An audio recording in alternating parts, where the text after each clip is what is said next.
Thank you very much. Thank you all for coming online also. It's a real honor to get to be here. I need to thank the National Groundwater Association for letting me be the Darcy lecturer. And I really want to thank especially Albert for hosting me here. This has been a very nice visit already, and I'm looking forward to tomorrow. And I get to see a little bit of Barcelona on Saturday. So, and I look forward to meeting, I know a lot of students and everything more tomorrow.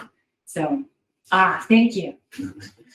All right. Oh, and I'm supposed to announce that the National Groundwater Association of the United States has free memberships for students, but I don't think that's quite as much of interest here.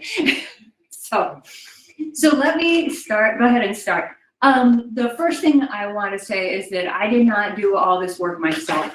I have a list of collaborators and students and everybody out to the scuba divers who helped us install wells on the seafloor. So I have a lot of thanks to issue for that also. But let's get started.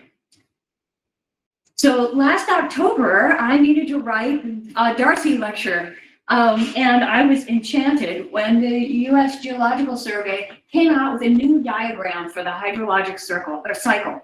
Now, I will say, like all USGS diagrams, it is impossible to read in a slide. So we will zoom in a minute. But this is the full one. So let's zoom in, because as a hydrogeologist, and for geologists in general, I think engineers, there's a major step forward in this diagram of the hydrologic cycle because it includes more than one aquifer, right? We have an unconfined aquifer, we have these confined aquifers. So